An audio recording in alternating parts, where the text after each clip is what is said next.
Okay, I have got an a truly awe-inspiring story of customer service to say. So clearly the connection has not been working tonight. So I've just been spending my evening calling my ISP, and rather than fix the problem, they tried to not just move me into a different internet plan, but tried to put me into a 2-year contract for this absolute nonsense. um, I could not possibly be more angry at my ISP right now. Like, I think all of you have had to. Sorry, I'm gonna just rant at you for a bit, and then we'll come back. Like, obviously, a lot of you have had to suffer through the random interruptions to the stream. In this case, the it hasn't been running. Like, I couldn't get an hour going for this broadcast. And rather than actually solve this problem, wasting my time on the. Let's see how long that call was. Wasting the time on the phone, not actually addressing the problem, but rather trying to turn it into a sales opportunity to not just make it a new, like, not just fail to solve the problem, not just move internet packages or whatever, which is completely unnecessary, but to actually try and lock someone into a 2-year contract. Like, the time someone's coming to you with a problem for the service, that's the time you want to do the contract. Are you serious? So, anyways, Rogers is the ISP that's causing us all these problems. The biggest problem I have right now is I don't have enough time to like wait all day at home to switch ISPs. So like this is the problem, right? They can suck because it is such a pain in the ass to switch. But this is absolutely enough for me to try and figure out like when I've got some vacation time coming up and finally rip the band-aid off. There is literally nothing my ISP can do to keep me now. Like, this is really just a question of being too busy to change, but one day I will not be. And I'm sure I'll hate the next one too, but anyways, so this, for YouTube, these videos are going to be just a disaster, and I apologize for that. But actually, I do know there was one person who messaged me, so I'm gonna just follow up with them real quick.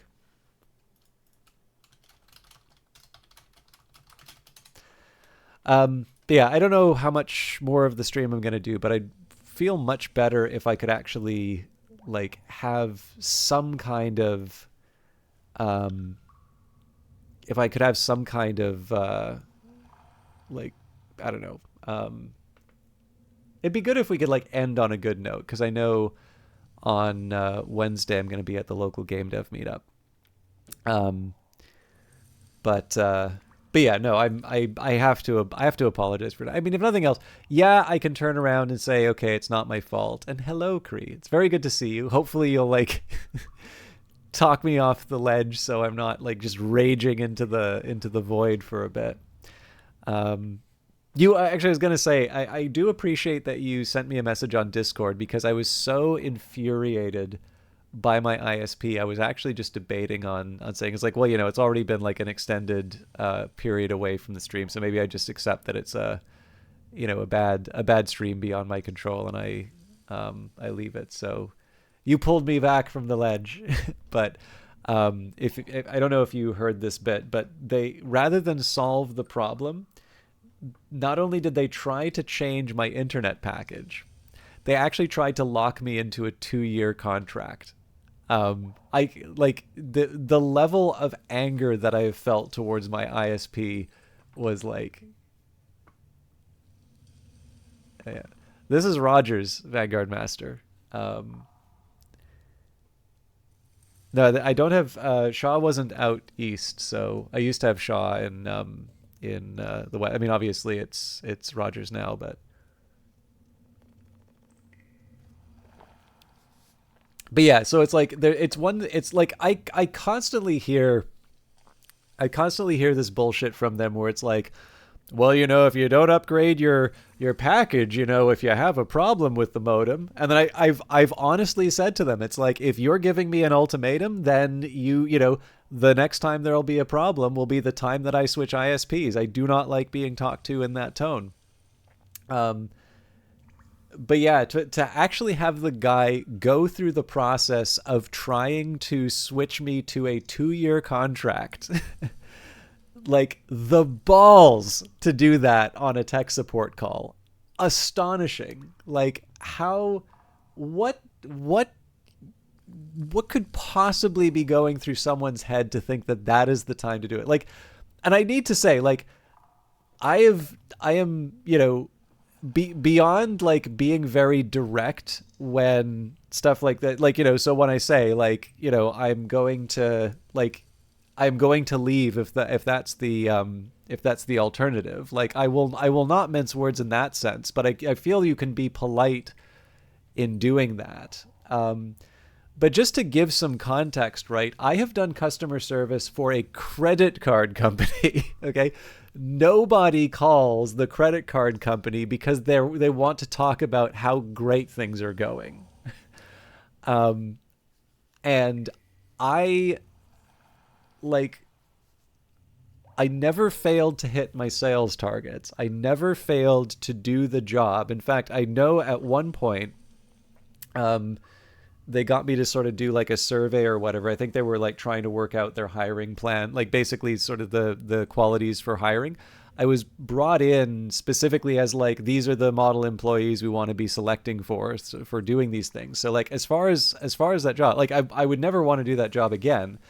But this is not a statement of like, I was some sort of hack or like some sort of exception. Like it was, or well, exception, I guess, in the sense of quality, but like, it's not a question that I was like not doing the job as described, but like the idea, like, hey, my card just got declined. I'm overseas. I literally can't pay for the cab. You know,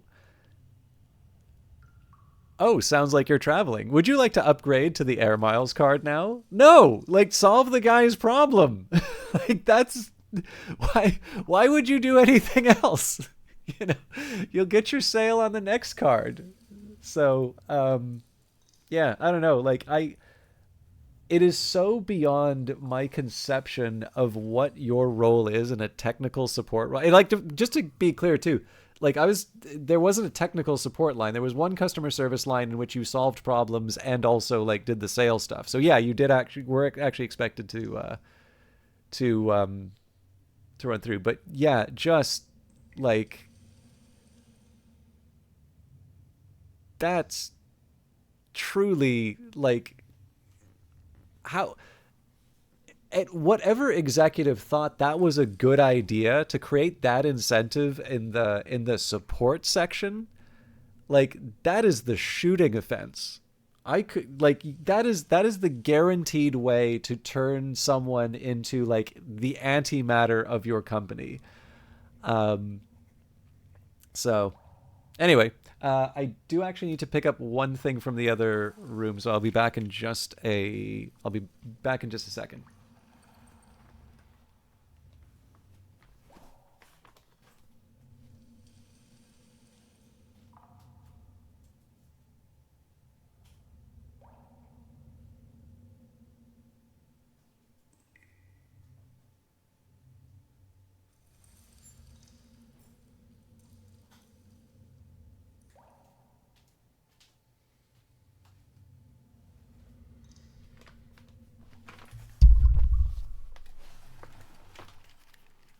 Okay, sorry about that. Yeah, I don't know. I've had a couple say like I had to um uh,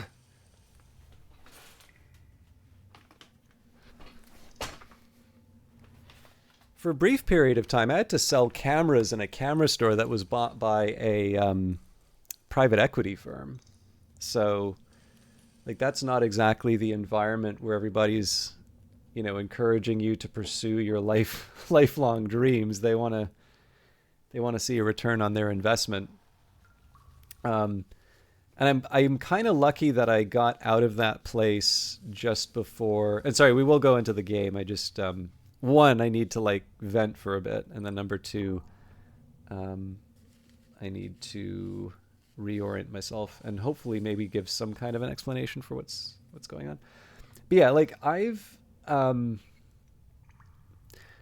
was lucky that I got out of that place um, when like there was a time when it was no longer measuring just your sales targets, but it was also measuring your margin. And there's a side of me that says like, the margins are not the sales team's problem. Like they are and they aren't, right? Like it's kind of the people who are running the business to make sure that the cash flows are what they're supposed to be or what they want them to be. Um, it's a camera store, right? So like basically you're not going to make any money. You could, like if the I think what a lot of people will do is like you look in um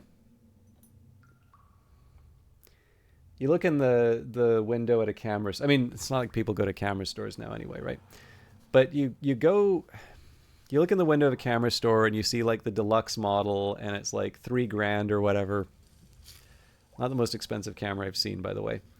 But you'll look at that and you'll be like, wow, they must make so much money off of that. It's like, no, the people making money off of those cameras are, Sony, Nikon, Canon, the low margin items, and especially because like all of the different companies, including online providers, are like, they're all competing to get you to get that thing. And the reason they're all competing to sell it to you at a lower price is because usually when you buy a camera, you're then going to turn around and also buy like, a filter to sort of protect it from the lens from the like little rocks and things like that, a camera bag, extra battery, a card. And those are the high margin things. And then more importantly, if you're an actually good camera store, even though, obviously we live in the days of digital distribution, but chances are there's still some demand for photo finishing, because, people have like wedding photos and stuff that they want to put up on their wall and such. And like that is a famously high margin business, or at least it used to be. I don't know what it is now. And like I get it, like I'm sure like the days of like Kodak, that was an amazingly profitable part. Like I'm sure nowadays it's like you get by, but the thing about it is like the selling the camera part isn't the big part of the job. It's like all the stuff around it is all the stuff that's part of the hobby. And like one of the ways that I managed in a place like that, they definitely really heavily and like aggressively pushed certain models for us to sell. Um, but like um, the real like I guess the thing that made it work for me was that I never looked at the incentivized sales, right? Like I'd go and I would I'd do my thing, and because I know photography very very well, I'd just be the guy in the mall that you learn about photography from, right? If you have a camera question, you can already own a camera and come in and ask a question about it. I'll answer. I mean, I guess if I'm busy or if I'm like serving a customer or something like that, I might do it a little bit differently. But the thing for me on that one is like half of the job is just getting people to come into the place, right? And if they don't buy anything that's time, fine, don't be pushy. Like it's not like I'm gonna like make someone buy something they weren't going to buy anyway, right?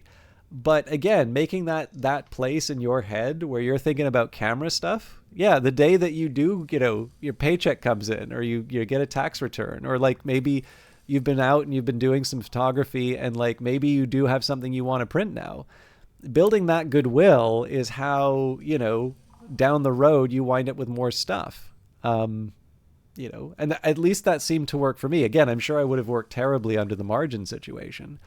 But the one thing I've never been able to understand is the idea of like seeing a customer as like something that just needs to be butchered for like every last piece of meat when they come in. It's actually a really scummy way of thinking about it. So, anyways, there you go. So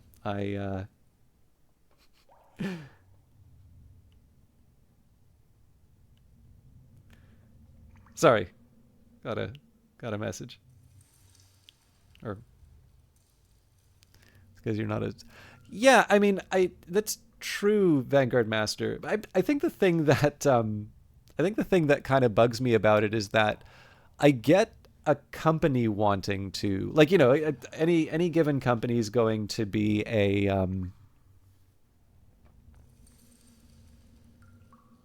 sorry, one second.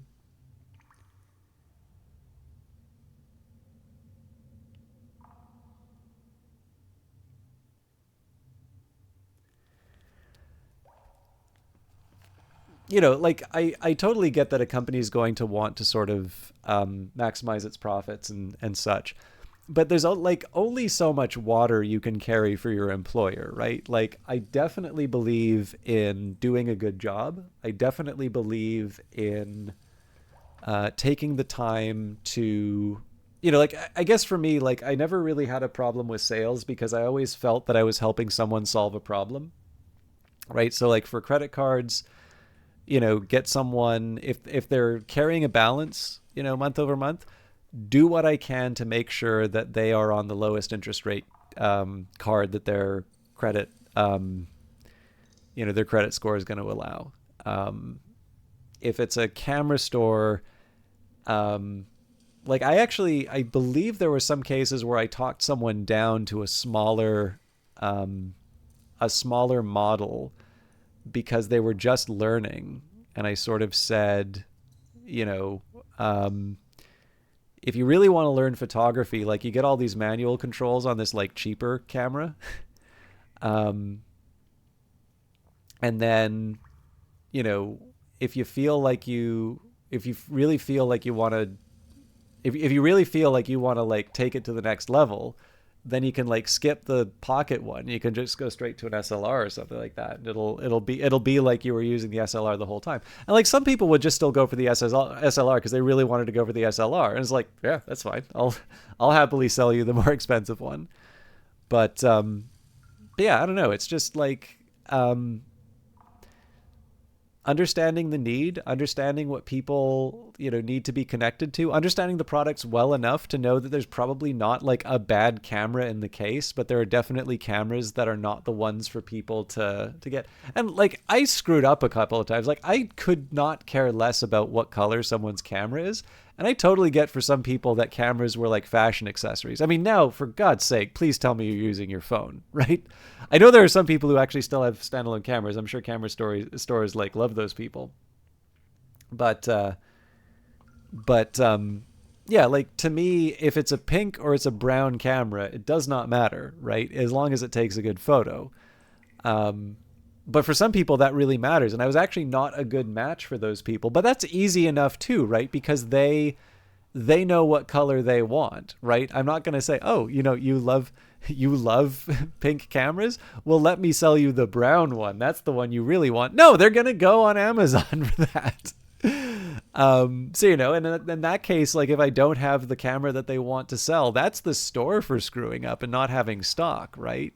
Um, so I don't know, like like maybe there is the type of salesperson to, like, I know, was it Glenn Ross, right? Like Al Pacino basically is like selling a guy into a property that he doesn't want, or what. So it's been a while since I've seen it, so I'm sure I messed it up. But like, I don't know, like the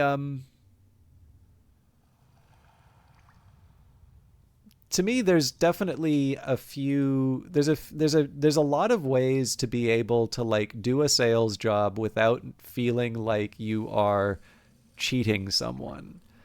And I can understand how like a business that is a profit making enterprise and has like all of its individual components working towards that end can do that. But I've never understood the idea of the individual within that job like carrying water to a point where they will cheat someone. And I have had for that same ISP, I have actually had someone change my account to a more expensive one without my consent. And I called back and they pushed back on it a lot. And I said, listen to the call. And I said like, yeah, there's like, well, we'll have to get back to you on that. I'm like, fine, but my next call's to the to a regulator. And of course, sure enough, the recording's there. It's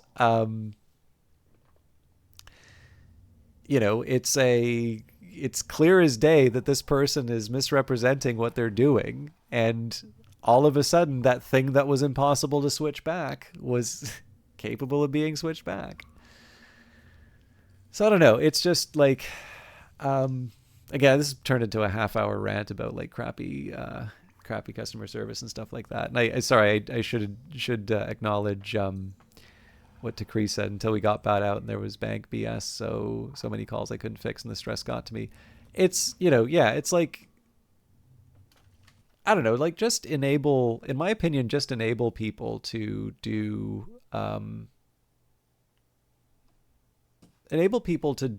a good job. Like, I guess the other, I'll feel slightly bad because this is a Paradox game that I'm playing here, but like a decent example of this would actually be sort of the almost this like sine wave of how people have responded to sort of like Paradox and its DLC policy. So like I know a game developer that actually did say that they based their DLS release model roughly around Paradox's model, right?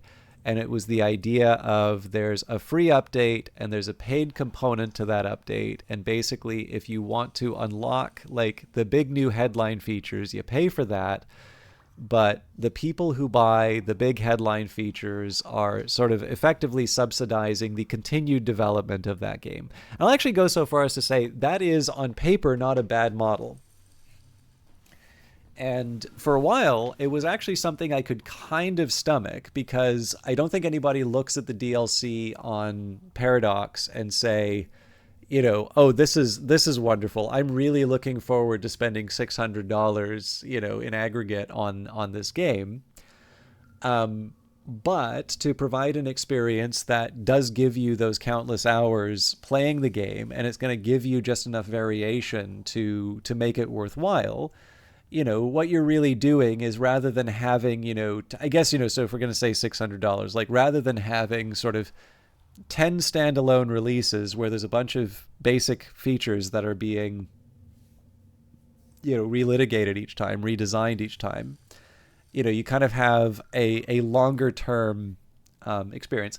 And, there's an even more continuous version of this, which would be, kind of a Fortnite, which is just this continuous stream of incremental updates as opposed to sort of these more discrete entries. And so really the question here is it's the cadence at which these are released, it's how it's being cut up, and the price you're assigning, right? But there's different ways that all of these things can work.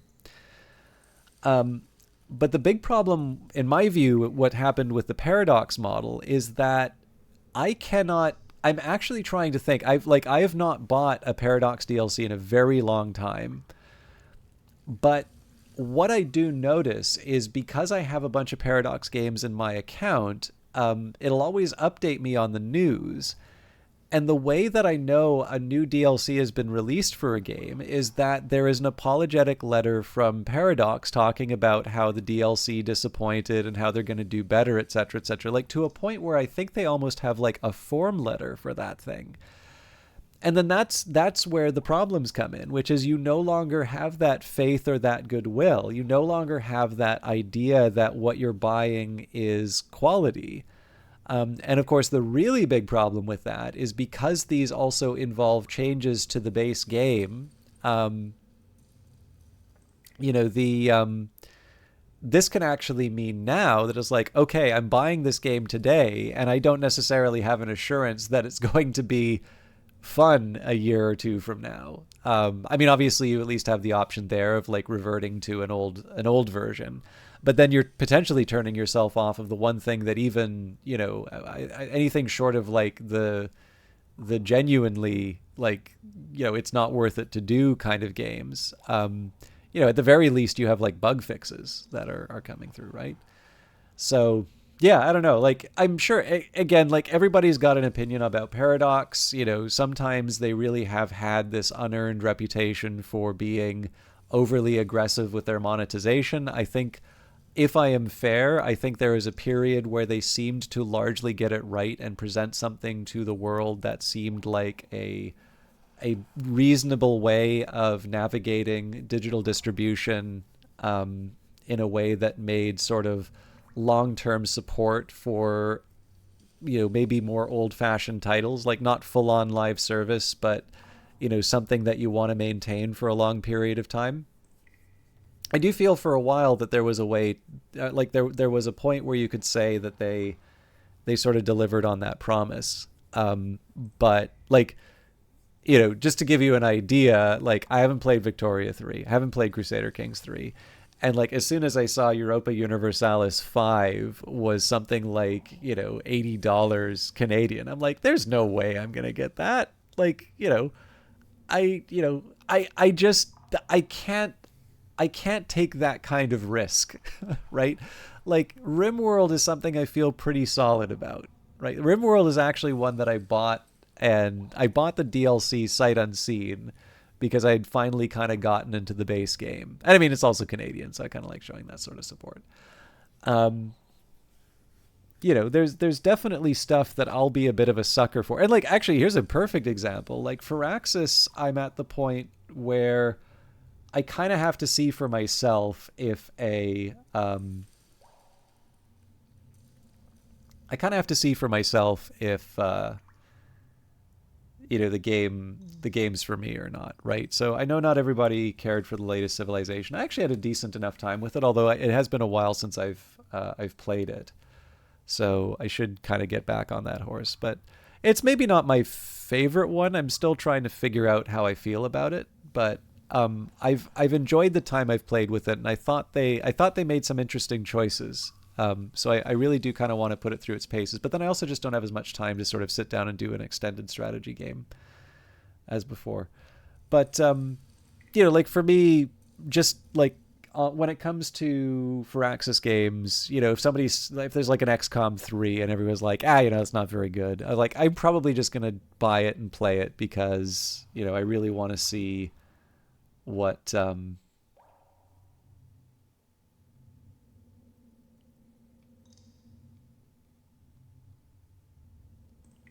sorry.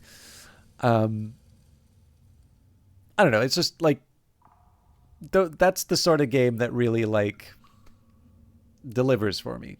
um but yeah, I mean, it's that trust question, right? And it's that idea as to whether or not you feel like you're being treated as like the idea of getting something for quality. Like essentially, the way I sort of see the way Paradox sort of behaved is that it drew down on a lot of capital, right? It's intangible capital.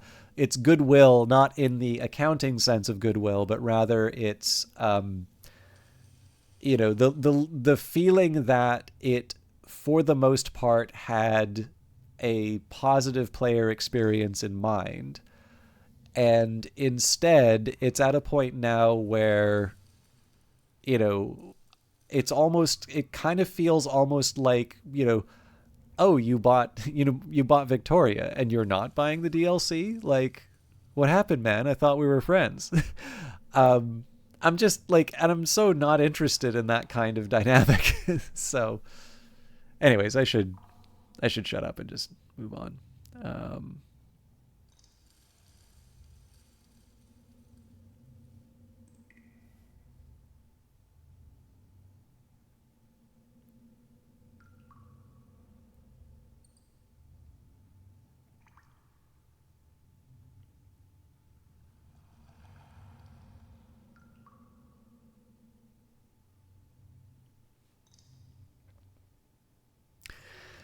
actually, so it's really funny you say that, Cree, because um, I actually, this isn't even original from me. I heard this from Jake Solomon on the Soren Johnson's podcast, Designer Notes.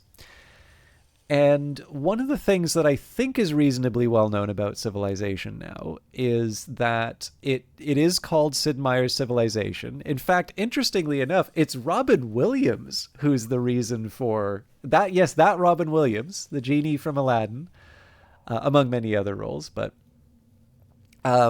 he was in fact the reason why Sid Meier's name wound up on the box. But despite the fact that it's called Sid Meier's Civilization, he has not had sort of the lead design role except for the first game. If I recall correctly, is it Bruce Reynolds? He's the one who did Alpha Centauri. Brian Reynolds, sorry. Brian Reynolds was Civilization 2 and Alpha Centauri. I'm trying to remember who did number 3. I know Soren Johnson was like a lead programmer on it, but Mrs. Doubtfire is like the Tootsie of comedies, right? Um, but yeah, so God, why can I not remember the designer of? Okay, this is actually bugging me a little bit. I'm gonna look it up.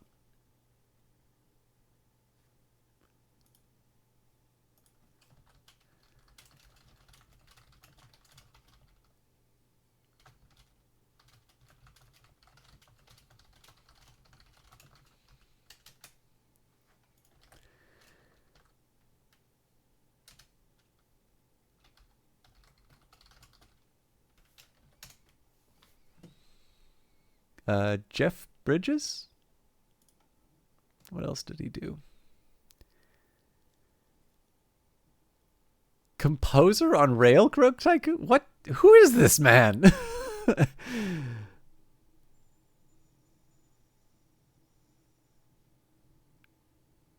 Also designer on Pirates. Interesting. Fascinating.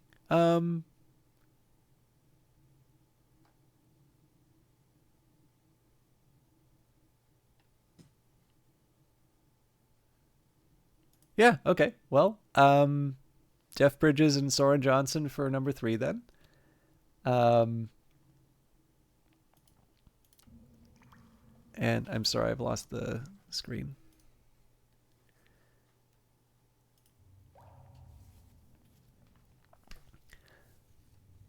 Yeah, and then Soren Johnson, somewhat famously for Civilization 4, and then God, why can I not remember these people's names anymore? John Schaefer for Civilization 5, Ed Beach for 6, and then in fact Ed Beach is the first one since Brian Reynolds who has returned for a second round as a lead designer of a Civilization game. And I would imagine that if Sid Meier's thinking of retirement, he's probably going to be the one to take the series moving forward.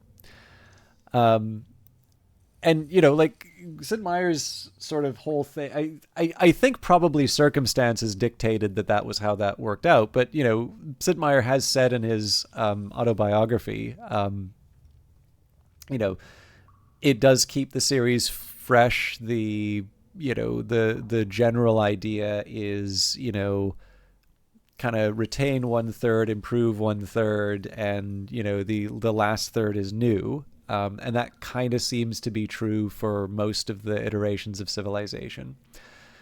But I think one thing that's very fair to say is that, especially if you compare it to the very first Civilization, which I admittedly have only ever seen videos of it being played, I think I have played all of the like main numbered Civilization games in some form at least once. but I don't believe I've ever. I believe I've only seen the first Civilization game.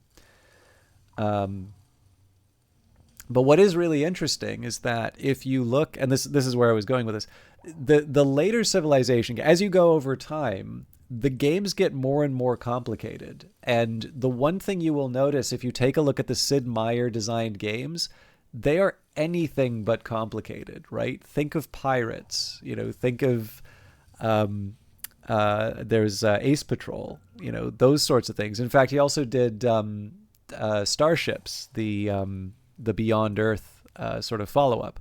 They're very straightforward games. Doesn't mean they're not fun. They're actually very fun games, but they are not the level of complexity that you associate with the main series Civilization games.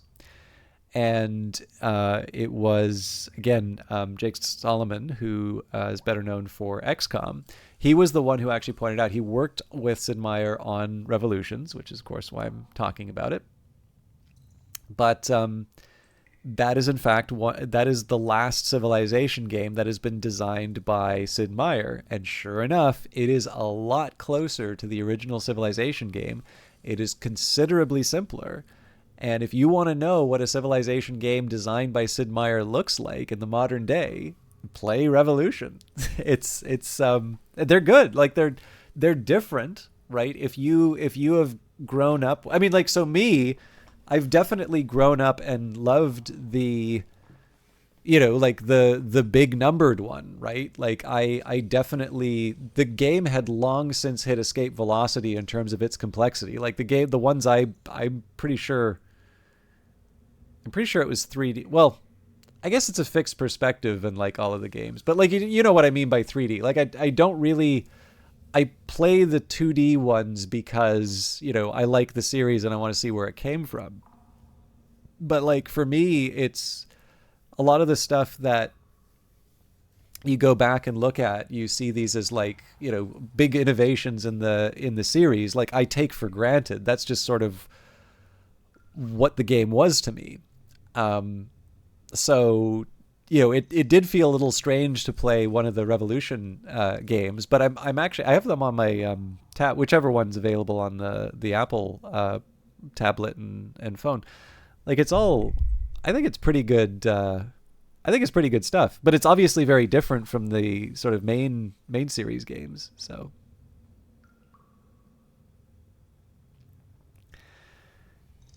Anyway, now I really have turned this into a half-hour-long rant. So we'll make some progress over the course of the game, and I'll try and stop texting people on my phone, but it's difficult.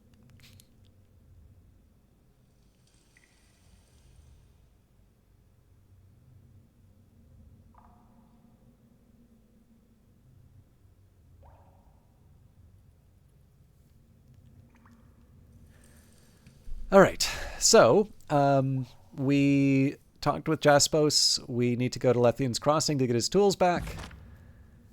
And I think we've exhausted all of the conversation that I was thinking I might be able to get into because there was a teleporter here. Actually, you know what? Let's take a minute to explore that too. Can't do that. So it says here that this is the farm. So originally it was just kind of a dark cave, and I was like, maybe I don't want to hang out there.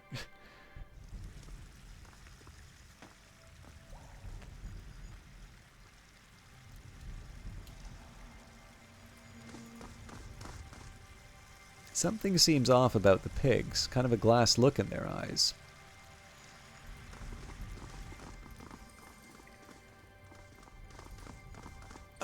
Do we have time to do a survey of the flora? For research purposes, of course. Chard, nashroot, charlock, and tubers all flourish in this noisome soil, despite the growing deep within the old walls. Fatebinder, she bows deeply. Welcome to the Wounds Farm, the only source of food within the old walls. Bet you never imagined anything like this down here, did you? You look like you've got questions in need of answers. You run this farm? That I do. Have since shortly after we arrived here.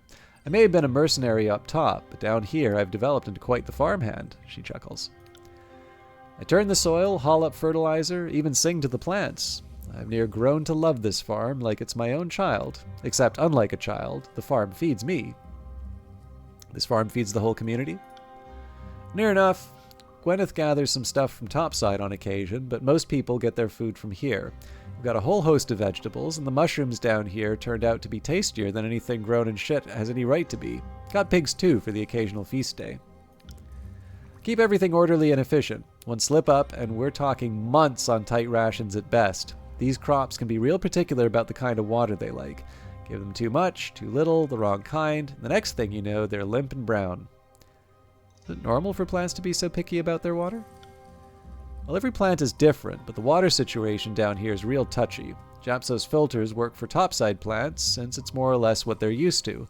Those stone jugs of his get rid of whatever makes people sick, while keeping in nutrients that my veggies need. Give that water to the mushrooms, though, and they stop glowing. That's when they shrivel up. No good for anything. No idea why. I figure the topside nutrients kill them. Wagstaff's water is about as pure as it gets, though, and the mushrooms take to that just fine.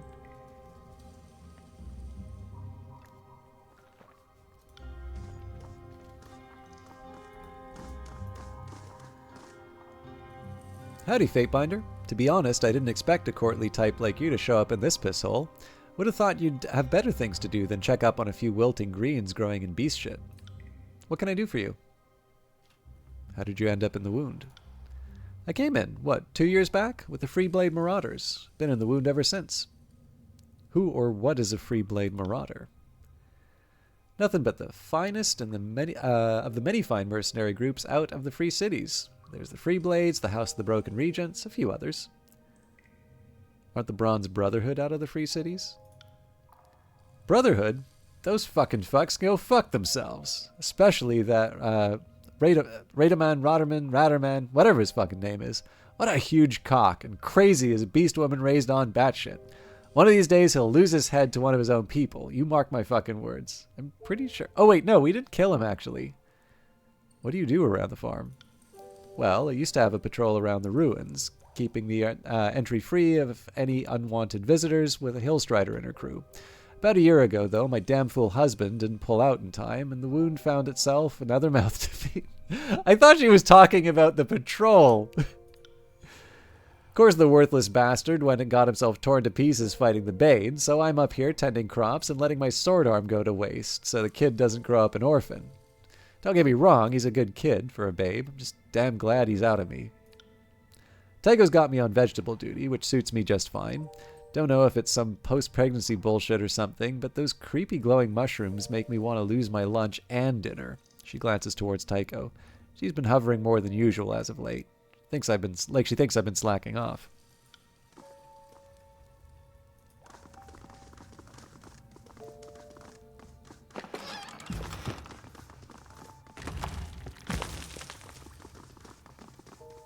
Were it up to me, we'd be growing more tubers and less nashroot, but nashroot goes further, I guess.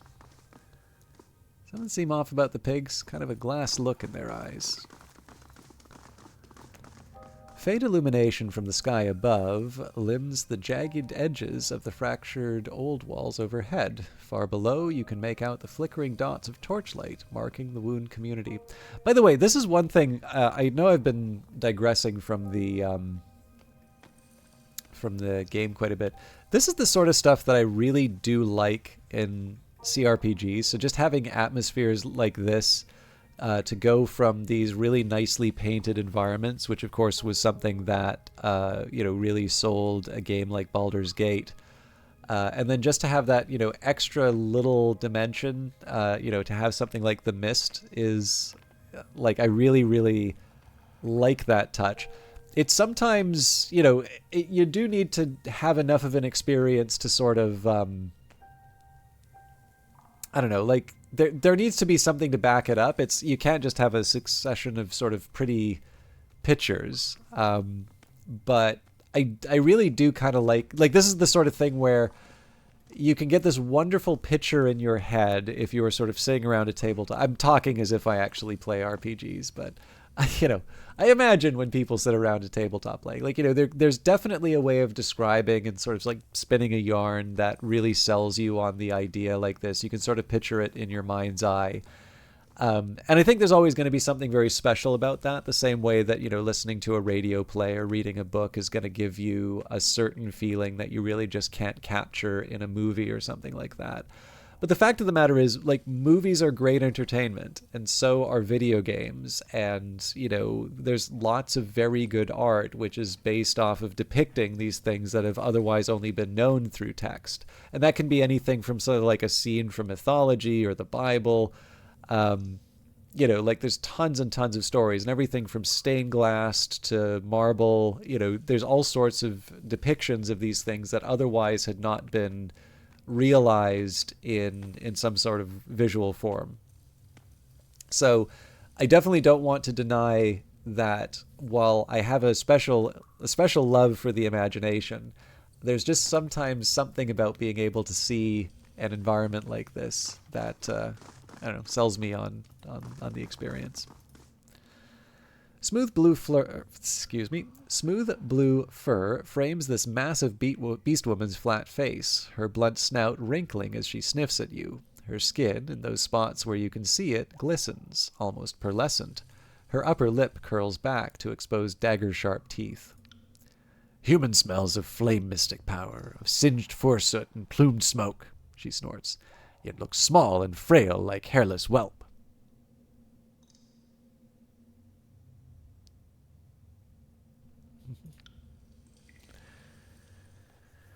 Yeah, I mean, actually, it's funny too because we talk about gaming and the fact that so much of it is online. I really should just get over the other thing too is now I actually need to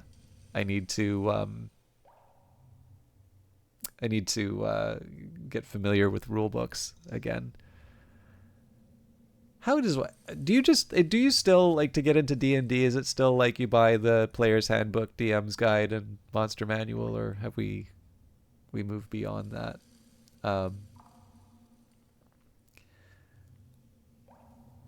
yeah, at this point, any gaming books that I get are usually just sort of an artifact as opposed to something for play. But I mean, online gives enough opportunities. I suppose in that case, with online, you just need to.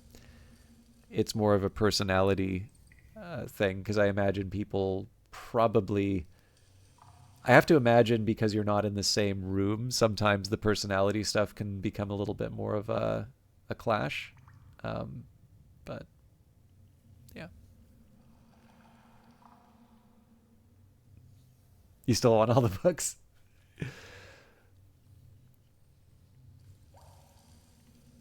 For what does human disturb ocean's fury, prowling vigil?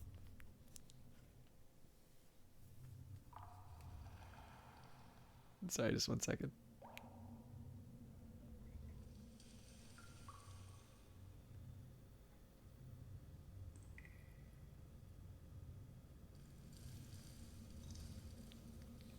Mostly for D&D, Beyond, character creation. Sorry, I don't think I know what D&D Beyond is. This is the other problem too, right? Like I'm like one of these fake nerds who only does it for like the money and the women. Like Magic is very different from what I like. When I last played Magic, there weren't these like commander cards, and apparently there are commander cards now that I just don't know about. Anyway, sorry. For what does human disturb ocean's fury, prowling vigil? I've seen a lot of beastmen here. How many tribes call the wound home? One and more than one, like human tribes, but grown stronger in difference. One and more than one? What does that mean? One tribe called Woundkin hunts prey in Bastard's Wound. All beast women answer to Woundkin name. All did look to Reef Talon as Prima, before Reef Talon left into Old Walls. What tribes did they belong to before they all became Woundkin? Ocean's Fury and Reef Talon are Manta-born, first among tribes. She draws herself up proudly and thumps a closed paw against her chest. Manta-born hunt sea swift as sharks, range long coats from stalwart to seed, rule ocean where humans bring no war. West Reavers have fur like rust. Range northern lands, highest tier. Not many days from wound, towards sunset, where humans fear tread. Yup. She seems to consider the tribe. West Reavers best hunters in grasslands, good hunters in mountains. She chefs lightly. Poor hunters in sea salt. Stone stalkers small, but roam in large packs. Strong mystics know the stone song of Earthblood. Good hunters in mountains. Not as good in any other place. Started as a digital character sheet website that you could buy the official rules for and share with friends and stuff. It's a bit more now. Oh, fair enough. Yeah.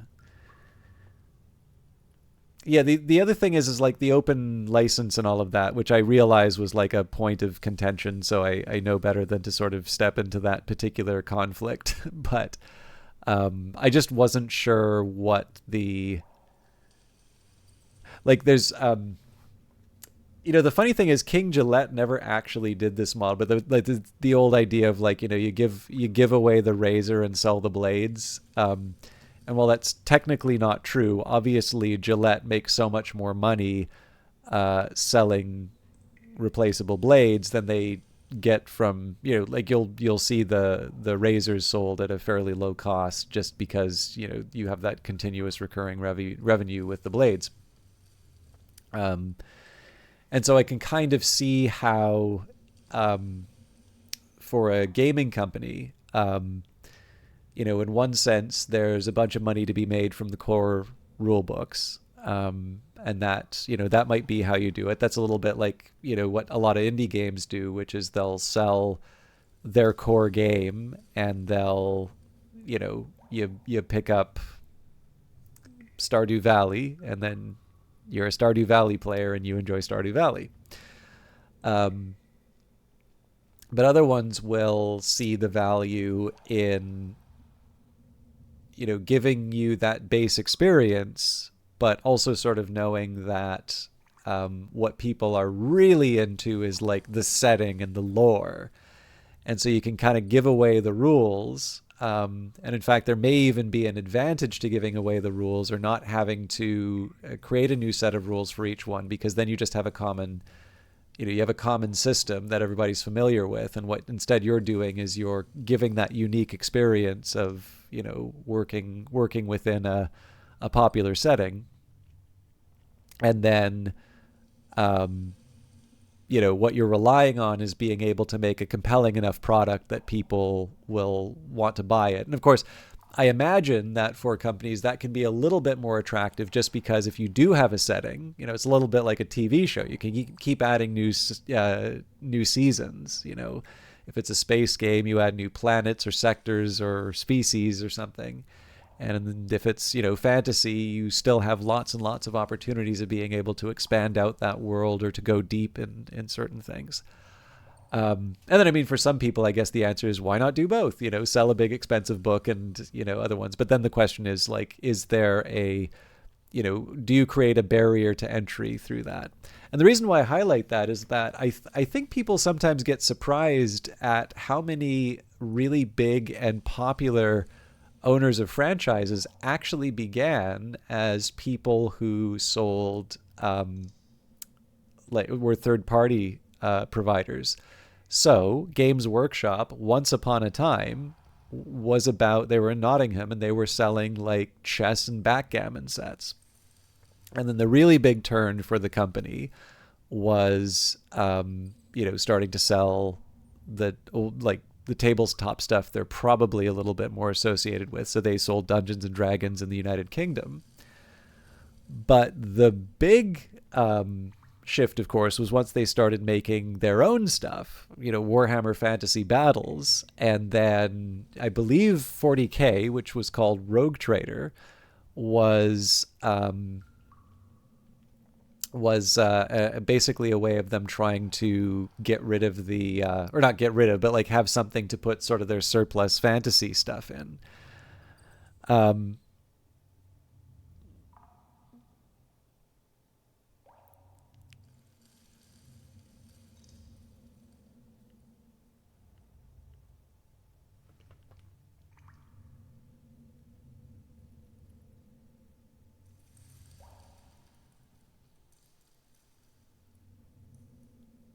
Sorry, I have a bunch of Too many distractions today.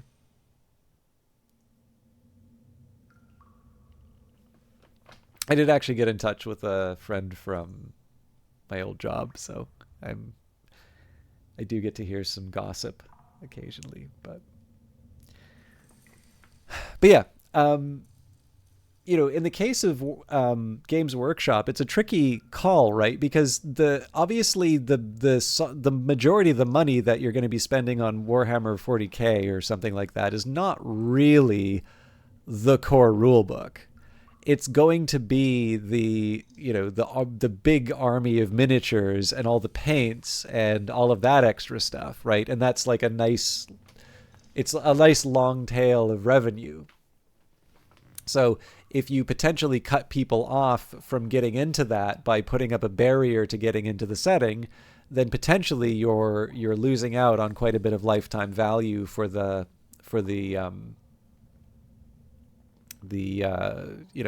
company from the player. But the other example that I think is maybe less known is FASA. So FASA is now owned by Microsoft, but probably also well known not just for one but two. I'm not really going to count Earth Dawn as like a really well known one, although actually the third one might be the Crimson Skies setting. But let's just go for two, right? BattleTech and Shadowrun. But that company actually got started making Traveler modules. So Traveler would be the like not as successful as Dungeons and Dragons, but still very influential science fiction RPG. And that's another interesting example, right? Where they kind of cut their teeth on selling someone else's product, and then eventually sort of spin that into their own thing.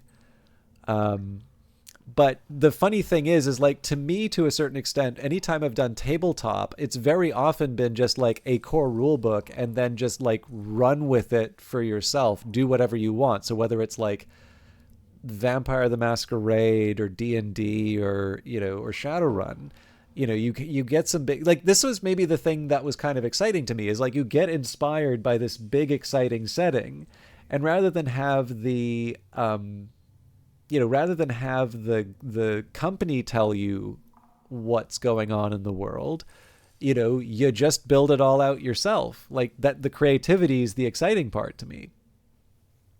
But I've now, maybe this is just because I've got the money to buy some of this stuff sometimes, or maybe I've just like gained some perspective, but being able to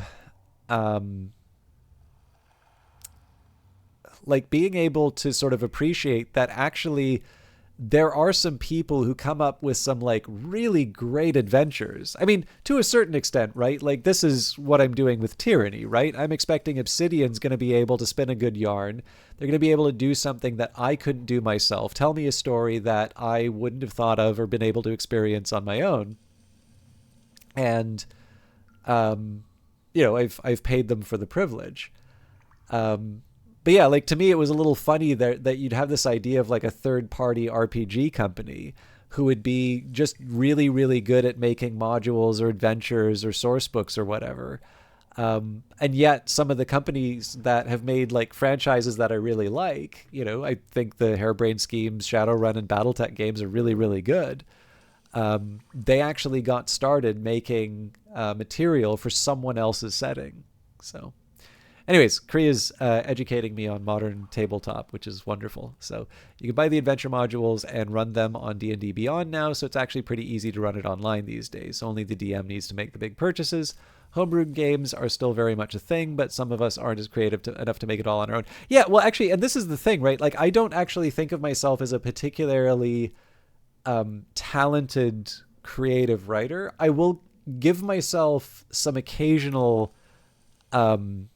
I will give myself some like credit for the occasional, clever idea. But the thing is that, sometimes you need more than a succession of clever ideas. Like you need something solid and you need something reliable, right? If you can't deliver that once a week or however often your session meets, that's also a problem. But I don't know, like it's I kind of like that I basically got into role playing wrong, right? Like to me, I just thought that's what you did. And like sometimes I just look at the book or whatever, and it like I'd realize that there are other books, but because I realized they weren't essential, it's just sort of like, yeah, it's introduced these ideas and I'll run with them. And like, I don't get me wrong, there are actually some that I did eventually take a look at. So I did wind up actually getting it's not like the remade one. It's the original Mage, the Ascension. Like there was like White Wolf had a bunch of they had like their original franchises, and then they did like this big, like, we're destroying everything mode, and then they like brought it all back. So I'm talking about the first batch of Mage stuff.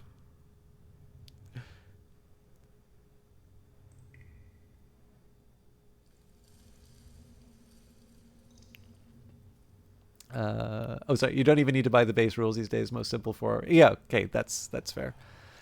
But yeah, it's, I don't know. I also just kind of find the business models for these things kind of interesting, right? Like to a certain extent, every single one of them is like a product of the mind. And like obviously there are some settings that are just more interesting than others, right? So Fading Sun seems to be something that, despite the fact that it's never been like a major hit, just seems to be one of these things that a lot of people seem to have heard of. I'm assuming like there's examples of this outside of gaming. So like if you put something, like if you put Dune, the Dune word title on something, like there's just going to be a bunch of people who look at that and want to play it no matter what. Warhammer 40K, similar idea to that. Like people will play bad games because they're Warhammer 40K, because they just really want to have more Warhammer 40K. Um, um, Sorry, just one second.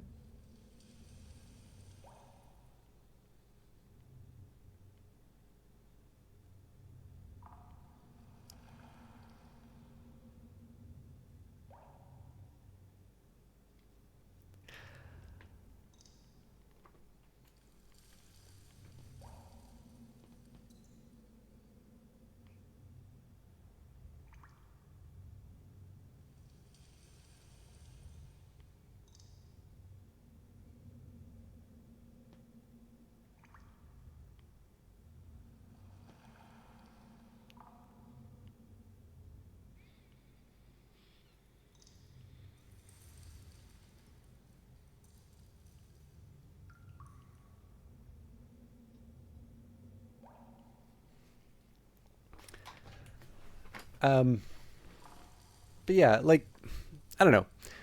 It's the other thing too is that I also, it's a little bit to me kind of like writing. I want to get, and I swear I will get back to the game after this. Um, I want to get, or actually not even get better. I want to learn to write short stories. And one of the reasons why I'm not as good at writing short stories is I don't read many short stories. So do I feel comfortable writing essays? Extremely comfortable writing essays. And I have both a lot of practice and I read a lot of essays. Um, so it's not like it's hard for me to do, but one of the things for me is that there's a side of me that would like to actually spend some time like playing and learning the experience of role playing again, and then see if maybe the muse moves me and I run something or that. But I don't know. I keep talking about how I don't have time.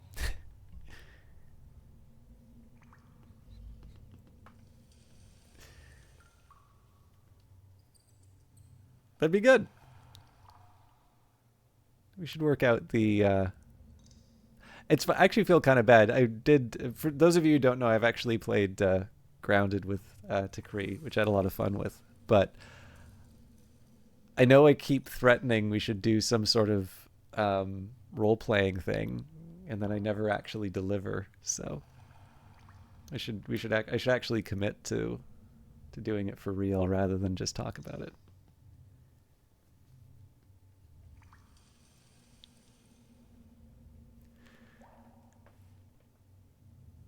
Few others stalk with woundkin. Chases clouds and gloom of dawn Katvana. Only a few left. What was that about the tribe's differences?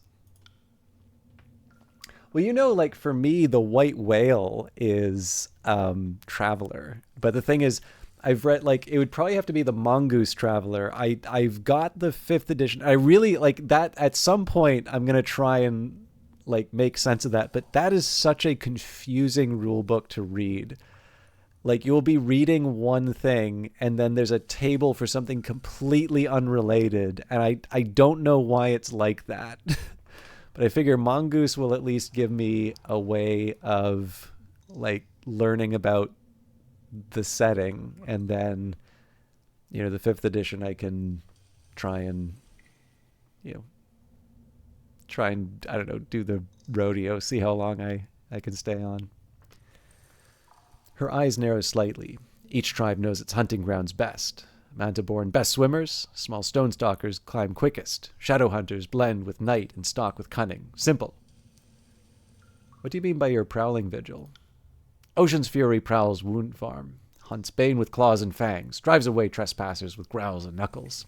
She points out to the vast gulf in the north. Old walls split down center like lightning forked stump. Bane slip across gulf. Ocean's fury watches always. I'll be going now. She snorts and nods.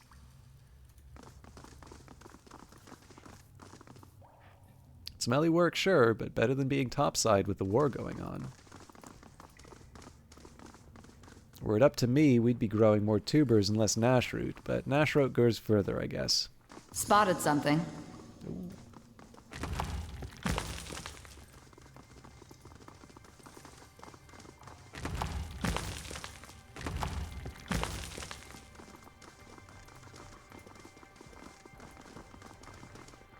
Something seems off about the pigs. Kind of a glassy look to their eyes.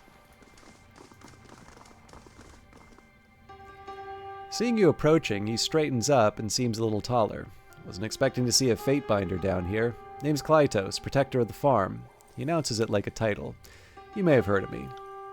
I assure you, we have not. Hey, Lord Gloom, how you doing tonight? Nope. Lantry skims through a few pages of his notes. Not at all. So, you need me for something?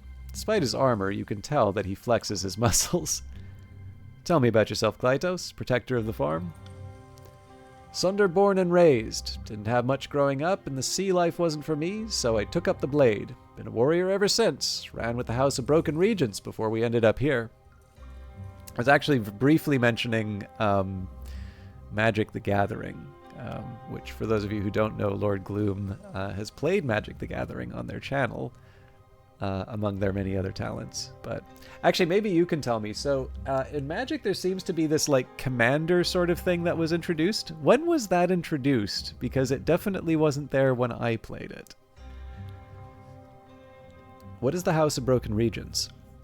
Surprised you haven't heard of us. We're the best bloody mercenary company out of the free cities, and don't let those motherless Freeblade marauders tell you different. We're the only crew to have bested those stalwart bastards. Not that they'd ever admit it. A sour expression briefly mars his features. It's a matter of Sunder pride. The city fought a bloody war for independence, and the terms of the treaty gave Sunder its independence from Stalwart in return for the public declaration that Stalwart did not lose, so much as neither side won. And that's why I and other children of Sunder smirk a little at the name, smirk a little at the name Unbroken. How do you protect the farm? Ain't it obvious? I'm a fighter. A bloody good one, too. It's almost a shame to have me up here on the farm, so far from the Howling Bane. Want me to ask Tycho to reassign you? His eyes widen. Oh, that would be kind of you, but that would leave the farm undergardened. Maybe it gets too bad down there, sure, but the beastmen seem to have it handled. Claw for claw. He swallows.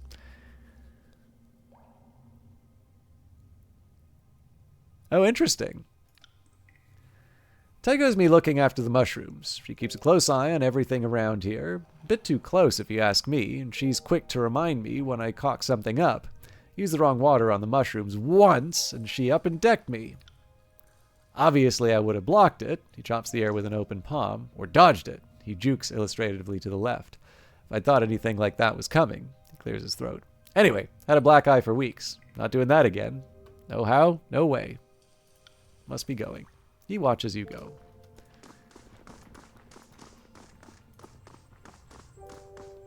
Little looks appealing about these rubbery dung-scented mushrooms, yet the settlers of the wound care for them as if they were the finest fruit. Okay. All about the tubers and less Nash root. He told me don't eat the mushrooms, and I said, them topside mushrooms you don't eat. He said, mushrooms all the same. Oop. Well, I guess I'll never know what else. Actually, there should be a...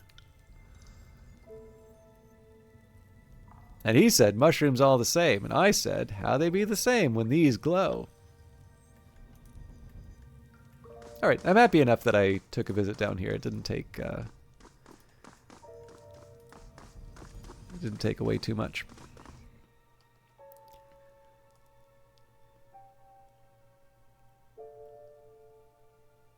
I realize we've had a bunch of interruptions, but I might be close to wrapping up tonight.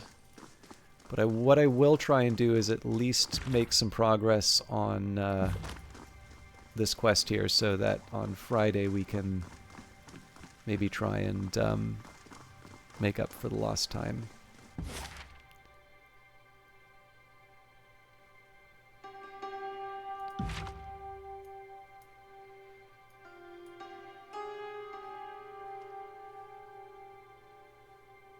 It's probably bad that I don't remember where Lethian's Crossing is.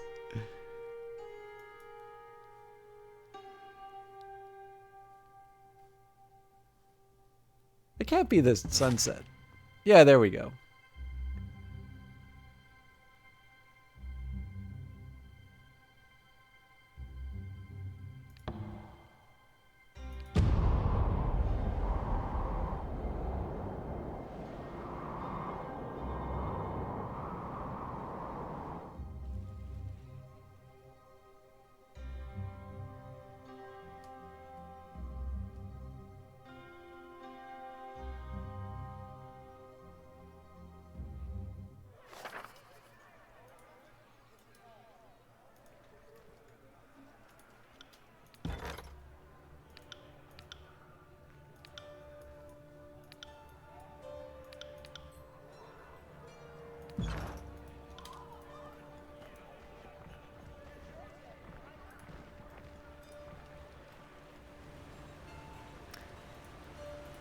I'm sure you'd all like me to visit here again.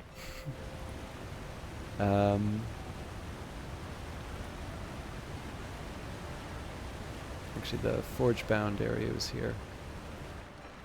Let's watch this pathfinding in action.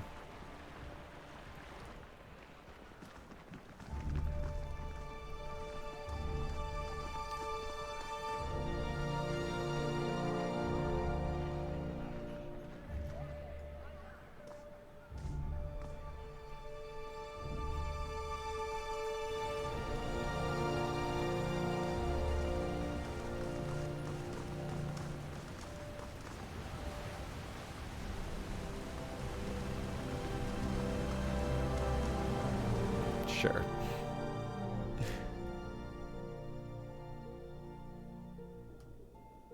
This was not the right one. I guess it's one level up.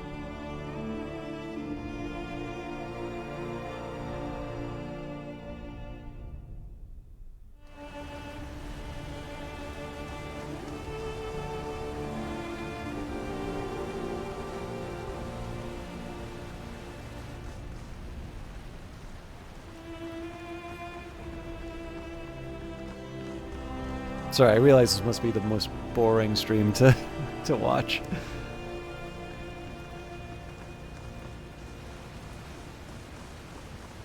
Am I going crazy?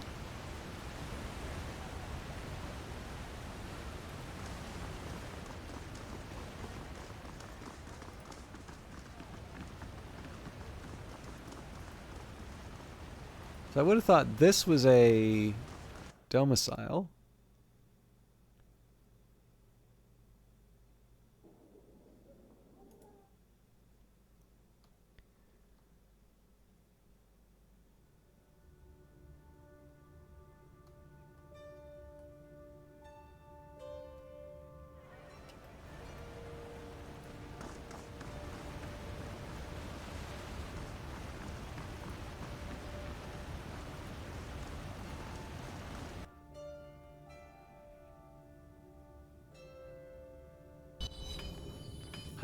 Fair enough.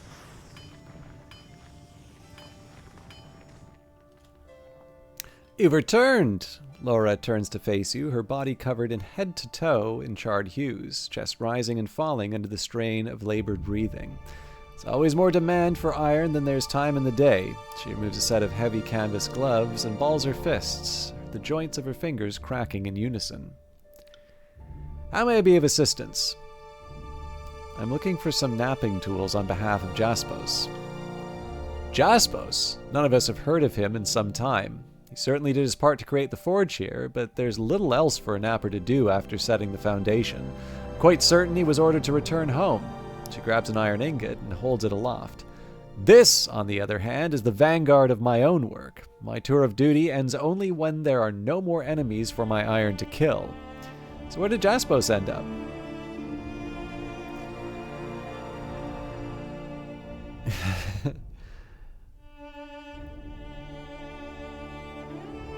He's in a remote settlement in the mountains bordering the north.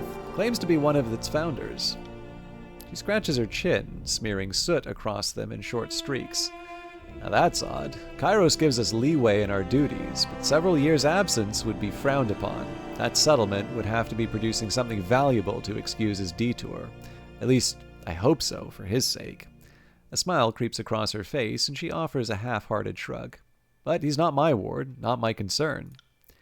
Still, it's good to know that he's alive. What did you know of Jaspos? Only the superficial, sadly. He worked in stone. I'm more keen on metal, so we rarely compared notes. I knew he was arrogant, confident beyond his years, and talent. Not to say he was inept, far from it, but a few years of flaking chert does not make one Kairos' gift to the forge-bound. Does Jaspos still have any associates still around? Once this place was built, most of the nappers were sent home. I know his supervisor was Cassandra, master of napping. She was sent home as well. She's a bit on in years, not quite fit for the long walk back, so I think she's currently enjoying a boat ride home. Did the stone nappers leave behind any of their tools? If so, where might I find them? I have no idea what inventory the stonesmiths kept with them.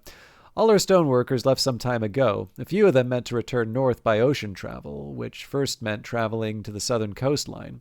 I'd imagine they're probably gone by now, but if you need those tools, I'd imagine they'd had room on the galley. I can't imagine they'd had room on the galley to take all of their sledgehammers. If I were you, I'd ask around for Cassandra, or since she's likely on a boat home right now, see if some local was drafted to attend to her or haul her stuff. Maybe they inherited some of her excess belongings she couldn't take on the boat. Aside from that, I suppose in the abstract, I could have someone cast a few chisels and hammers, but if you're looking for tools made by and for the stone experts, I think South Haven is your best bet, short of slogging it back to Fort Resolution. I must be going.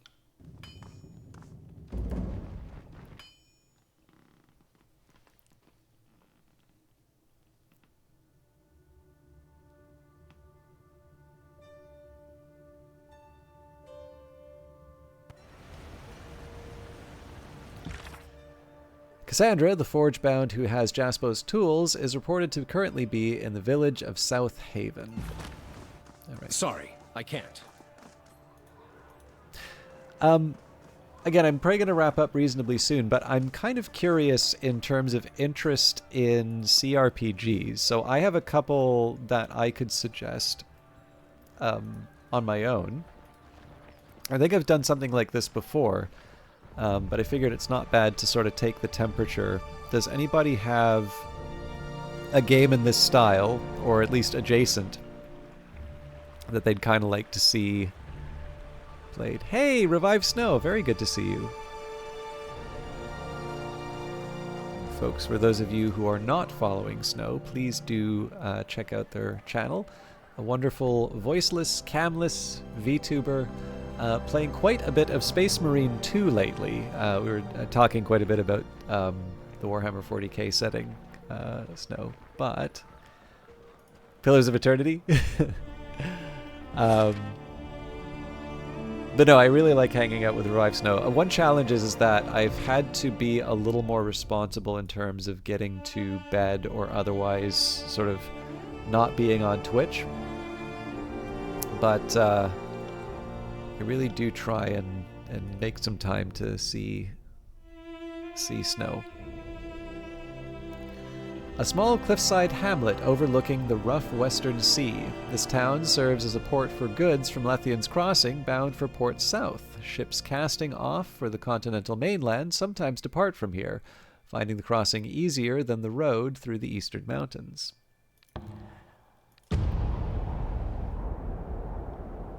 So yeah, Planescape Torment is definitely one that I've been wanting to try out. Fallout seems like it might be interesting to try, although I may have trouble with sort of the older style of game. What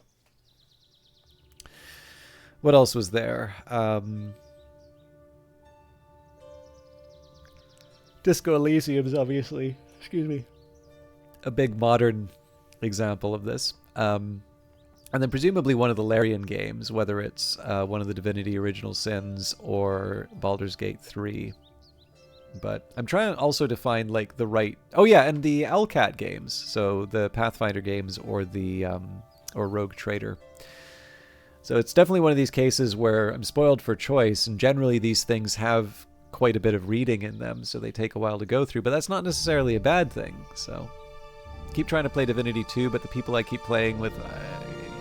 or the people you play with keep not playing anymore. Yeah, I had someone I actually made quite a bit of progress in Divinity Original Sin, but like they just fell off the mat. From what I understand, they even still stream, but like they just, one day I didn't hear from them anymore. I'm like, okay, I don't know what happened, but I'm assuming I'm probably not continuing this save. So... the leader of the Forgebound in South Haven is a master named Cassandra. Speak with her about Jaspo's tools. But yeah, the other thing I didn't want to do was like leap straight into something like Torment and then like everything feels, oh, the Fatebinder, hello, welcome to South Haven. I didn't want like everything to sort of suffer for comparison, so... A middle-aged man nods to you, clutching a small apple crate in one arm. A well-worn scrap of parchment pokes out of his balled fist. A charcoal tally marks visible on its exposed surface. Well met, traveler. Sorry, I was counting these out for Hermod and didn't see you coming. Welcome to South Haven. You look like the portrait. I mean, it's a flattering likeness, though you look more regal in person. I mean, Governor Solon, it's an honor to meet you, Fatebinder of your stature. As he awkwardly bows, several apples fall out of the crate and bounce out of his hands, rolling past your feet. Sorry, he sets the container down. Is there something I can do for you? What do you do here? Me? Oh, I'm not anyone important, Fatebinder. I never took a particular trade, and I'm not a man of letters. I just help out where I can.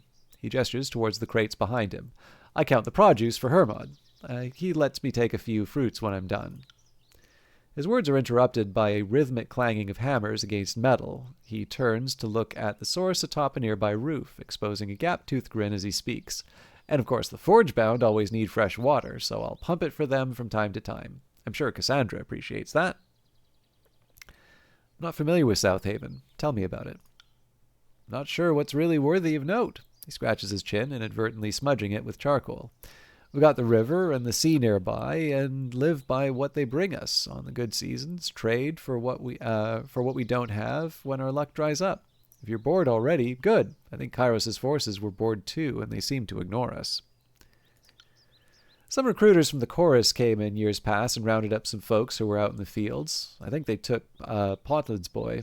They also took the Corba twins, but that was the worst of it. I've heard plenty of stories from elsewhere in the tiers. 3 folks gone, while a tragedy is nothing compared to the suffering seen elsewhere. We're fortunate. No denying that. How did your village end up staffed by the Forgebound? Oh, their arrival was just the biggest change we've experienced in a long time. It's been maybe 2 years. This guarded entourage came to town, and we all thought that we were being invaded, but nope, just a bunch of craftsmen looking for passage out of the port south of here. When they arrived, they just were all ill with fever and needed to rest. Since old Lyonese knocked off, we let the Forgebound use her house. We all assumed it'd be temporary, but either the ship that they meant to board sank, or they had a change of plans. A span later, the Forgebound were still here and making themselves at home. Didn't hurt that the villagers here were fascinated by their crafting magics. The youngsters in the village all lined up for lessons, and Kairos be praised they saw fit to tutor some of them. They've been awful helpful. Spears and arrowheads for our hunters, plows for the fields, fish hooks for the rivers, even a hearth or two for those cold nights. They also kept us safe and stand watch over the town. If I were younger, I'd ask them to train me. Cassandra's almost always at work, just on the roof of the building behind me. She's a busy woman, but I'm sure she has time for you, Fatebinder. What do you know about Cassandra? She's incredible. She's no spring chick, but she can split a boulder better than any man in the village. You can tell her apprentices respect her just by the way they look at her. Everyone in the village feels the same way. If she speaks up, we take notice. She's intimidating, though. I wanted to give her a suggestion about some stone arrowheads she fashioned, but she looked really angry when I approached her. She was yelling at one of her students, and another was on fire or something, so my timing was poor. There's lots I'd love to learn from her, but I'm too old to be taken seriously as a candidate. That's all for now.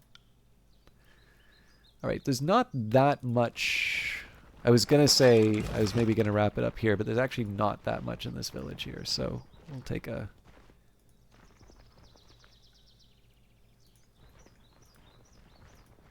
look around.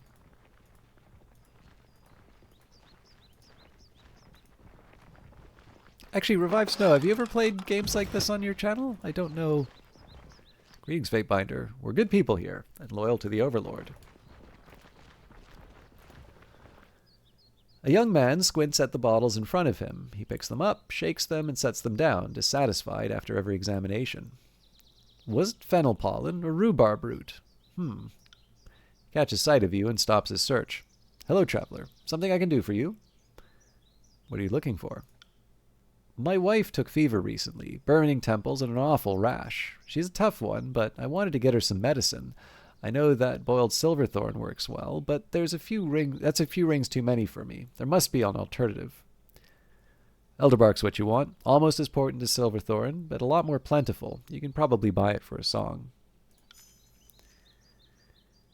You played Rogue Trader a few times on stream, but it is so much reading. Yeah, well, I mean, that's what makes it good for me, but I actually played a little bit of it, and I'll probably have to start from the start again, just because it's been a while. Oh, thank you. That's very kind of you. I'm quite worried about my wife, and these herbs will really help. Is there anything I can help you with? It's the least I can do. I have some questions about people in town. Of course. Thanks to you, I can spare a moment before getting these herbs back to my wife. What would you like to know? What do you think of the Forgebound? No qualms here. I was a bit nervous having them in town at first. You have to understand, we fared better than most during the conquest. Kairos' war raged on elsewhere, so none of his armies marched through South Haven, but who knew if the Forgebound would attract attention from the Archons or Brotherhood raiders? They proved me wrong. Nobody attacked the village after they arrived. When Cassandra isn't training them, the Forgebound help us however they can. Can't say I'm a fan of the curfew they enforce, but it's a fair trade for their services. Tell me about the curfew. Cassandra demanded it. I guess the Forgebound dealt with raiders on their journey here and don't ever want to be caught unawares again. It's a hassle, but I'd rather them here. Not like I need to be wandering around in the dark anyway. So aside from a few folks, most of us stay indoors come the evening. Cassandra's apprentices then keep an eye out for intruders. After a full day's work, too. Theirs is not an easy trade. Do you have any opinions about Cassandra? I have no issue with her. Truth be told, I've never really spoken to her. You can hear her barking orders at her apprentices at all hours of the day. I never felt comfortable in interrupting their sessions, though. I know some folks like Captaron help them out from time to time. Perhaps you should ask him. Tell me about Captaron. Captaron's been in South Haven for a long time. Everybody knows him. He's a simple man, but about as good-hearted as they come. My father grew up with him right here. Says he's always been kind. Captaron doesn't have a trade to speak of other than helping others. He'd probably go out and pick herbs for me if I ask him. He likes to stay near the village entrance to direct travelers from time to time. Since he's always been assisting folks in the Forgebound, he's one of the few that are allowed to wander around even during curfew. He glances at the Forgebound workers with a knowing smile. Of course, everyone knows that he's smitten by their leader. He finds every excuse to be close to the Forgebound, and every excuse to avoid speaking with Cassandra. He's an old man with a child's heart.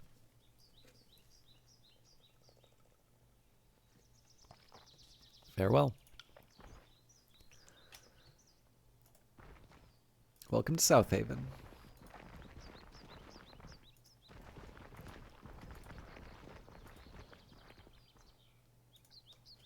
You see a tall figure with a patchwork sash of animal pelts slung along her shoulder. The skin on her sunburnt face melds with a pair of naturally flushed freckled cheeks. She speaks energetically to the two nearby villagers, animated in her depiction of a recent hunt. Had to crawl real low through the brush. Those critters have eyes like eagles, but are too deaf to hear their own farts. I got close enough to see its nose wriggling in the air. They can actually feel you coming that way, you know, but it was too late. One swift thrust later, and it turned into dinner. She hears you approaching and spins around, spear held out playfully. Aha! Who goes there? Her laugh is hearty, but ends abruptly as she takes note of your appearance. Apologies, Fatebinder. I had no idea you were visiting us. Forgive the jest. I've been burdened with an overabundance of energy since childhood. One way or another, it comes out. She offers a perfectly awkward curtsy. What can I do for you? Can you tell me about the Forgebound? Fine folk, as far as I'm concerned. Everyone around here is better off with them. Cassandra and her students keep me supplied with fresh spear tips and arrowheads, so my life's never been easier. They spend most of their time in training, though. I think that's the real reason they're here, to pass on the secrets from master to pupil in a safe place. Cassandra's a hard ass in more ways than one, but her students are better off for it. They certainly make short work of any of our requests. Nails, hooks, blades, whatever you can think of. Only old Lycus didn't take too kindly to their presence, but that's because he's a half-rate smith whose blades are as limp as he is in the sack. Anyway, I like him. I'm not too wild about the curfew they've demanded, but Cassandra insists it's for her safety. I haven't seen any brotherhood or bandits while out on my hunts, so it's not like we're less safe because of it. The toothy grin, Hyacinth offers a friendly wink as you approach. Fine day out, Fatebinder. Anything you need? What do you think of Cassandra? She's a tough nut to crack. She's been pounding steel for so long that she's forgotten how to hang up the hammer and enjoy other pursuits. I first got to know her after we got to talking about hunting implements. I think she saw something in my enthusiasm for it all, and we've steadily become pals. She's a much different person after she unwinds. Not that there's anything wrong with having a tough exterior. She's a master of napping, after all. You gotta maintain appearances. With a toothy grin, Hyacinth offers you a friendly wink as you approach. Find it out. Fatebinder, anything you need? Cassandra's grave-like tools seem unique. Any chance she'd part with them? Doubt it. All she ever does is go on about chisels, moils, flates, tapers.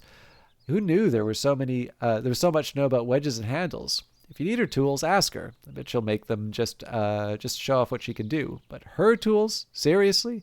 Those are probably the only things in the world she genuinely loves. Farewell.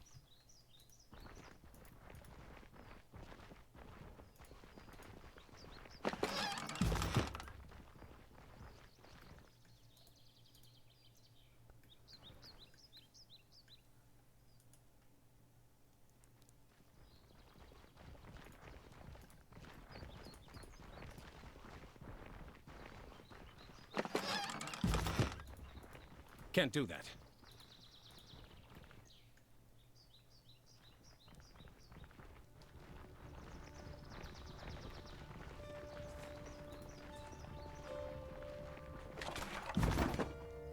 Figure we'll talk to everybody but Cassandra first, and then...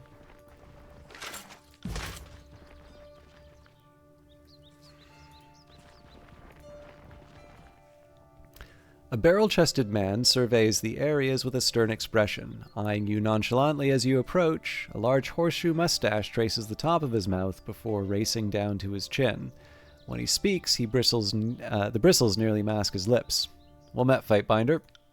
What do you need? Who are you? Nicodemus, Cassandra's second. I have a few seasons under my belt, unlike these pups in the forge. He gives a sideways glance back towards the work area. I watch over things when Cassandra has better things to do, which is always. What do you need? What can you tell me about your leader? Tough, but fair. Cassandra knows that teaching and napping are both acts of reduction. In the case of teaching, one chips away at ignorance. Some don't like her approach. Such fools are not fit for our guild. Where's the Forgebound here?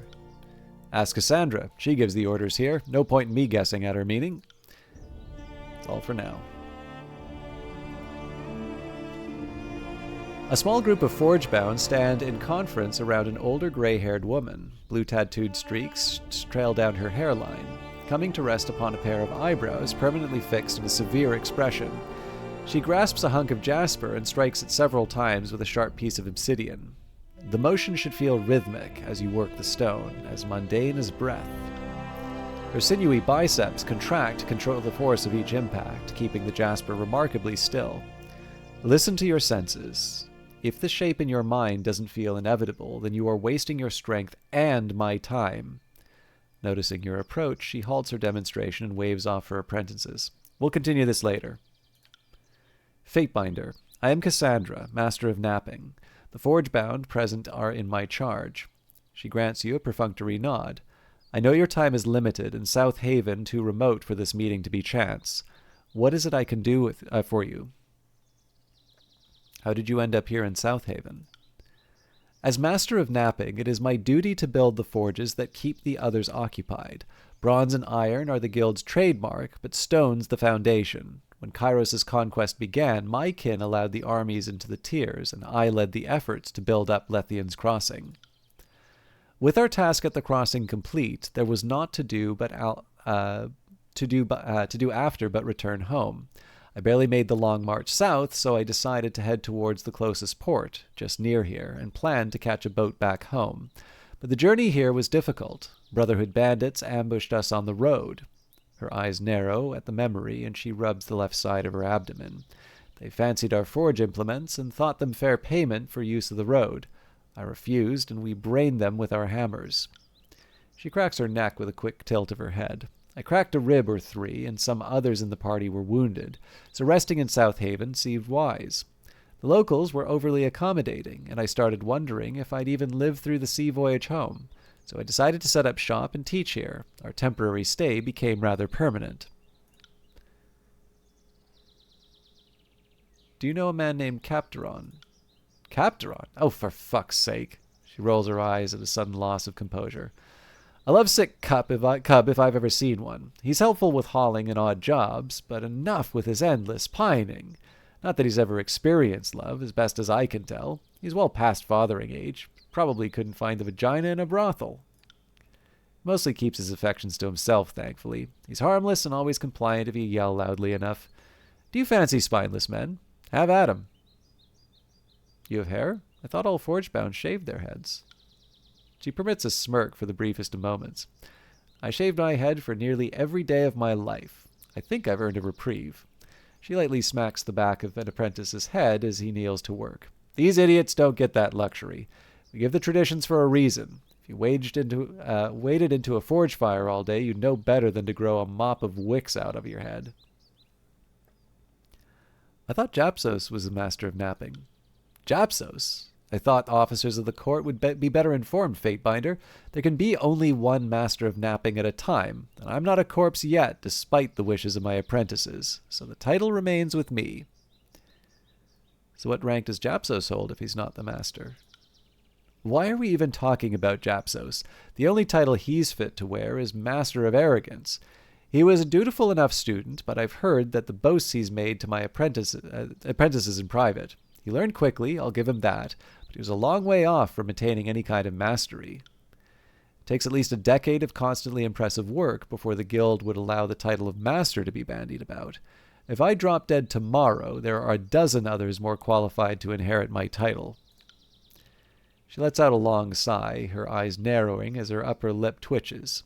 What gave you this notion that Japsos is the master of napping? Japsos has claimed that title for himself. Motherfucker! She takes a hammer and smashes it against a nearby wall, sending fragments of it flying. The gall of that man! I'd cave his head in as an example if he were here. She strikes the wall again for good measure. I've chisels older than him. He's far, far too young for such a rank. He, of course, has potential. I wouldn't instruct anyone who doesn't, but he seeks approval in people rather than in his own craft. Hardly a master's mindset.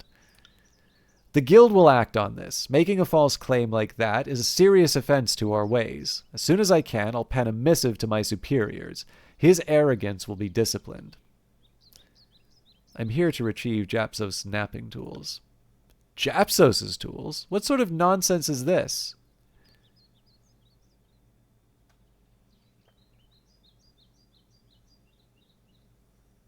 Good question. I'm starting to suspect I've been duped, and I'm guessing the only tools here are yours.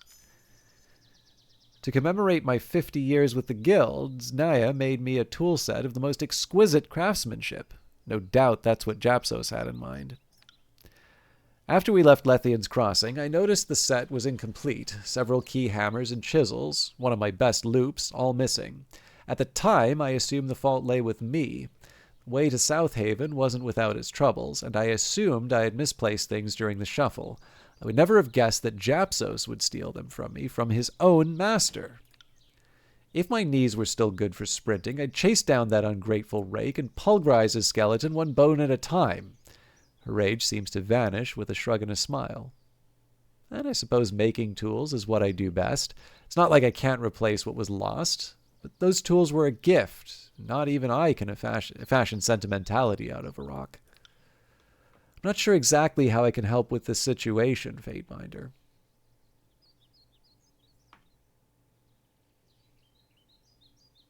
What makes these tools so special? Znaya fashioned them as part of a series of works inspired by some pre-war study into the Tidecasters and their ways. She took it upon herself to spend a year working only with the crystals and metals the casters used in their designs. My tools were some of her best pieces that came from that year of experimentation. I try not to make a big deal about having tools inspired by Tearsman magic, but they are the finest I have used. I guess the idea is that some of the Moonlight's energy remains trapped in the business end of the tools. All I know is that with them in hand, I can work faster and with more precision and strength. In truth, I can do just fine with lesser tools. As much as I adore the set Znaya made for me, nobody can make a handle to fit my hand quite like I do. She picks up a small hammer and twirls it in her hand. But if Jaspos thinks he can claim the rest of my tools and pretend to greatness, that ungrateful wretch is dead to me. I misunderstood the situation. The tools are rightfully yours. Thank you, Fateminder. She visibly relaxes, as do several of her apprentices who quickly return to their duties. I'm glad we could clear up this misunderstanding. I'm sorry that one of my own deceived you. As his instructor, I should have spotted the flaw in his scruples. The shame is mine that he was not cleft from our ranks sooner. I must go. You decided not to take Cassandra's tools. Inform Japsos of your decision. And on that note, I think we will wrap up for tonight. So again, I do apologize for the internet problems and the inconsistency in terms of the stream. I'm hoping that some of the chat and the digressions were at least an acceptable substitute. I will be at the local game dev meetup on Wednesday, but I will be back on Friday, most likely doing Tyranny, because I feel like I need to make up for lost time. Well, thank you for hanging out, Dickley. It's a pleasure having you here as always. And that's true for all of you, Lord Gloom, Vanguard Master, Revive Snow. But yeah, I will try, obviously, as always, try to be a little more consistent with the timing, try to be a little bit better with the internet, but I realize some of this stuff is not under my control. Last thing I'm going to do, sorry to leave you without the music, but Algrins, good to see you. I hope you got to hang out for at least a little bit of it. Right, we've got Kilgore Trout playing the operative No One Lives Forever, so I will leave you all in his capable hands. I'm probably going to go straight to bed, but I hope you all have a good evening. I will see some of you Friday when you, I don't know, if you decide to stop by. Otherwise, for those of you who come by Monday, I'll be back Monday. And then for those of you wondering what's going on Wednesday, not next Wednesday, but the one following, I should be back for that too. All right. Thanks again for watching. We'll see you in the next one. Take care.